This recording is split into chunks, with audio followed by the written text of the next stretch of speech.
এমন একটা পাপ নাই পৃথিবীতে যে পাপ ক্ষমার অযোগ্য। এমনকি শিরক করেছেন, মাজারে সিজদা করেছেন, এখন ভুল বুঝতে পেরে লজ্জিত হয়ে বলছেন আল্লাহ মাফ করে দাও, আর করবো না।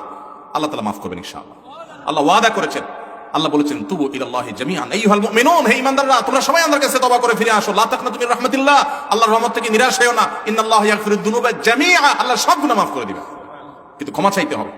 আল্লাহ আমাদেরকে ক্ষমা চাওয়ার তৌফিক দান করুন।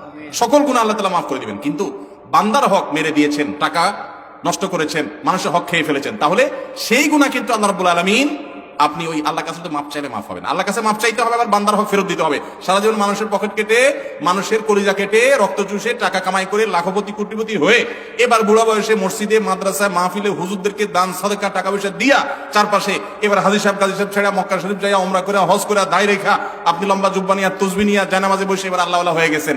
আর সারা জীবন মানুষের পকেট কাটছেন, জীবন ধ্বংস করছেন, আত্মসাৎ করছেন, ঘুষ খাইছেন, দুর্নীতি করছেন। মনে রাখবেন এই ইবাদত বন্দি গিয়ে সেগুলো কিন্তু কাটাকাটি হবে না, সেগুলা কাটাকাটি হবে না। আমরা অনেকে মনে করি যে আরে জোয়ান বয়সে এগুলা কামাইনি, এর শেষ বয়সে এসে ফেরেশতা সেজে যাবো। আপনি ফেরেশতা সেজে গেছেন, আমি চিনবো না, আমি দেখবো মাশাআল্লাহ কি সুন্দর দাড়ি, হাজী সাহেব গাজী সাহেব মাশাআল্লাহ নারায়ে তাকবীর আলহামদুলিল্লাহ, কিন্তু আল্লাহ কিন্তু জানে আপনি কি করে আসছেন। তাহলে কি করতে হবে? যাদের হক মেরেছেন তাদের হক তাদেরকে ফেরত দিতে হবে। তাদেরকে যদি খুঁজে না পাওয়া যায় তাদের তরফ থেকে দান করে দিতে হবে। এরপর আল্লাহর কাছে মাপ চাইবেন, মাফ হবে। বান্দার হক খুব